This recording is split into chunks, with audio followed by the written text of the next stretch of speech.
Assalamualaikum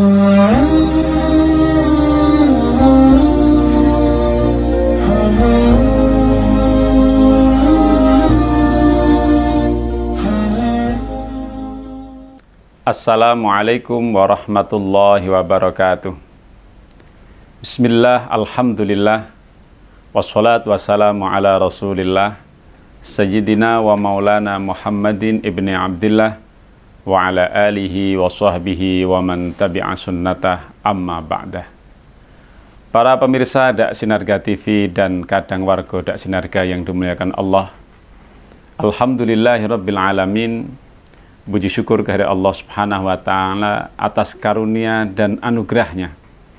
Pada kesempatan kali ini kita dapat bersilaturahim melalui Dak Sinarga TV. Mudah-mudahan kita mendapatkan limpahan barokah nikmat Allah, terutama nikmat iman dan Islam. Amin ya rabbal alamin.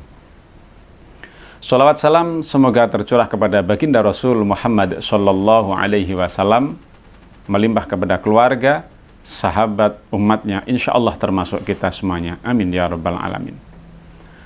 Para pemirsa Dak Sinarga TV dan kadang warga Dak Sinarga yang dimuliakan Allah, cabang iman banyak sekali. Dalam kitab Qawmi'ut Tughyan dijelaskan bahwa cabang iman yang ke-10 adalah hubbullah, yakni cinta kepada Allah Subhanahu wa Ta'ala. Ketika kita sudah memproklamirkan diri iman kepada Allah, maka kita dituntut untuk mahabbah kepada Allah Subhanahu wa Ta'ala. Kenapa? Karena dengan dasar cinta itulah kita akan lebih mudah, ringan dalam melaksanakan seluruh perintahnya dan menjauhi larangannya. Orang yang dalam aktivitasnya didasari dengan cinta, maka tidak ada rasa berat dalam melaksanakan segala tugasnya. Tetapi ketika seseorang melakukan aktivitas atas dasar keterpaksaan, maka seringkali orang itu melakukannya dengan berat hati. Maka cabang iman, yakni mahabbah kepada Allah, adalah cara agar kita bisa melaksanakan seluruh kewajiban yang dibebankan kepada kita dengan penuh keceriaan, dengan penuh semangat, sehingga kita akan mendapatkan pahala dunia dan akhirat. Orang yang beriman tentu harus memupuk rasa cinta kepada Allah Subhanahu wa Ta'ala. Nah, dalam kitab tersebut dijelaskan bahwa Imam Sahal mengatakan orang yang cinta kepada Allah itu ada tanda-tandanya. Dijelaskan bahwa alamatu hubbillah hubbul Quran. Orang yang cinta kepada Allah, dia akan cinta Al-Quran. Bagaimana dengan cinta Al-Quran itu? Tentu saja hati kita terpaut dengan Al-Quran. Dengan hati yang terpaut dengan Al-Quran, kita akan berikhtiar untuk membacanya, berusaha untuk mempelajarinya, mengkajinya, dan mengamalkan isi-isi kandungan dalam Al-Quran. Maka kalau kita mengaku cinta kepada Allah, maka tandanya adalah kita juga cinta Al-Quranul Karim. Karena Al-Quran adalah kalamullah. Al-Quran adalah firman-firman Allah yang diberikan kepada Nabi Muhammad SAW. Maka selayaknya kemudian kalau kita betul-betul cinta kepada Allah, mari kita pelajari. Mari kita baca Al-Quran dengan sepenuh hati. Kita amalkan kandungan-kandungan isinya. Tentu semua itu akan menjadikan kehidupan kita lebih barokah. Kehidupan kita akan lebih tertata.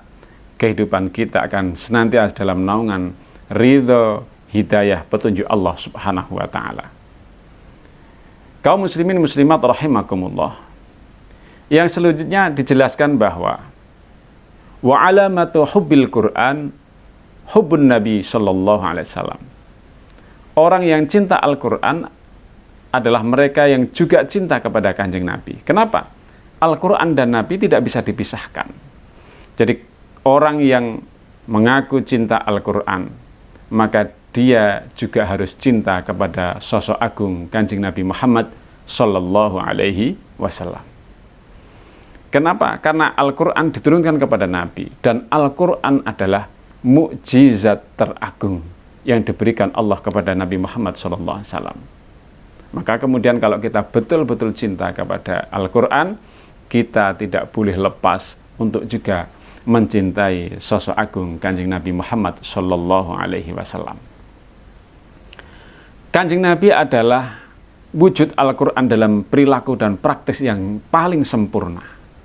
Apa yang tertulis dalam Al-Quran secara fisik, perilakunya, amalnya ada dalam sosok Kanjeng Nabi Muhammad SAW. Maka dikatakan bahwa akhlaknya Nabi adalah Al-Quran. Kana khuluquhul Quran. Akhlaknya Nabi adalah Al-Quran itu sendiri. Maka kalau kemudian kita cinta Al-Quran, otomatis juga kita cinta kepada Nabi. Orang yang cinta Nabi pasti akan mencintai Al-Quranul Karim. Kita berada di bulan Ramadan, yang Ramadan itu menjadi mulia diantaranya karena Allah menurunkan firman agungnya, yakni Al-Quranul Karim di bulan suci Ramadan. Maka sangat tepat momentum Ramadan ini menjadi renungan kita untuk mencintai Al-Quran sebagai wujud kita mencintai Allah, mencintai Nabi sebagai wujud kita mencintai Al-Quranul Karim. Saling terkait antara satu dengan yang lain. Kemudian orang yang mengaku cinta kepada Nabi, maka wa alamatu hubbihi sallallahu alaihi wasallam hubbus sunnah. Orang yang cinta kepada Nabi, dia akan cinta kepada sunnah-sunnah Rasul. Sunnah Rasul terbentang luas. Sunnah Rasul banyak sekali. Mulai akhlak perilakunya, perkataan-perkataannya, dan banyak sekali yang bisa kemudian kita pelajari dari pergaulan-pergaulannya misalnya. Semua itu menggambarkan betapa luasnya akhlak terpuji Nabi Muhammad SAW. Maka selayaknya kemudian kita untuk senantiasa terus belajar, mempelajari, untuk menumbuhkan rasa cinta kepada Kanjeng Nabi Muhammad SAW. Kita mulai yang kecil-kecil, akhlak Nabi bagaimana, kita berikhtiar untuk mencontohnya. Kemudian kita terus mempelajari, maka kita akan mengarungi betapa luasnya akhlak agung Kanjeng Nabi Muhammad Sallallahu Alaihi Wasallam. Lah, orang yang cinta sunnah Nabi itu, dikatakan Imam Sahal adalah orang itu juga hubbul akhirah. Wa alamatu hubbis sunnah hubbul akhirah. Tanda orang cinta sunnah Nabi adalah dia mencintai kehidupan akhirat. Hidup di dunia menjadi perantara, tetapi tujuan yang ia cintai adalah akhirat. Karena akhirat adalah alam kekekalan. Akhirat adalah alam keabadian yang ketika kita sudah sampai di alam akhirat, maka disitulah keabadian kita.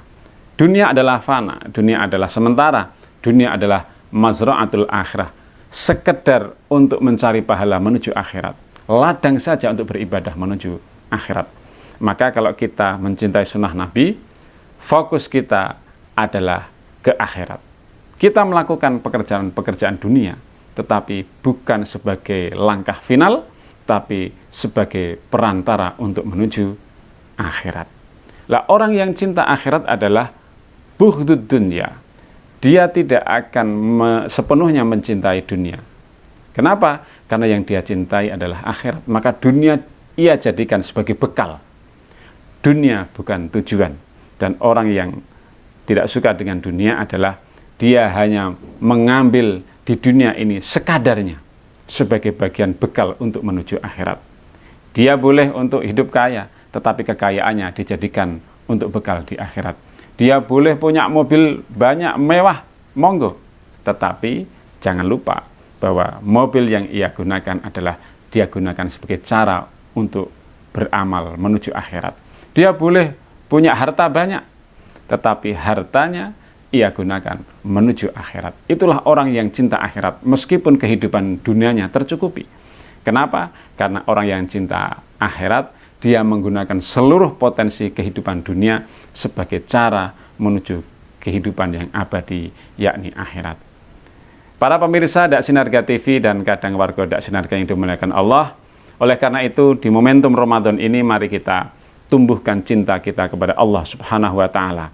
kita pelajari Al-Quran, kita contoh akhlak-akhlaknya Nabi, kita berusaha untuk mengendalikan diri, untuk tidak masuk dalam kehidupan dunia yang fana, tetapi kita jadikan dunia ini sebagai cara kita menuju kehidupan akhirat yang kekal. Insya Allah, kalau kita bisa menata mulai dari cinta Allah, cinta Al-Quran, cinta Nabi, cinta sunnah-sunnahnya, cinta akhirat, dan kita melepaskan dari belenggu dunia yang mencengkram kita, maka sesungguhnya kita akan menemukan kebahagiaan hakiki di dunia dan akhirat kelak. Kita di dunia bisa begitu lepas untuk menemukan kebahagiaan, di akhirat pastinya kita akan menemukan kebahagiaan yang kekal abadi.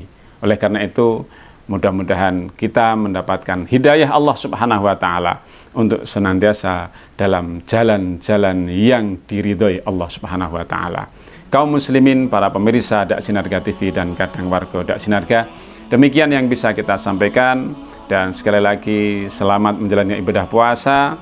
Di akhir, selamat berbuka puasa. Mudah-mudahan ibadah kita diterima Allah Subhanahu wa Ta'ala dan kita diberikan kekuatan istiqomah menuju jalan Allah Subhanahu wa Ta'ala. Amin ya rabbal alamin. Kurang lebihnya mohon maaf. Wallahul muwaffiq ila aqwamit thoriq. Wassalamualaikum warahmatullahi wabarakatuh.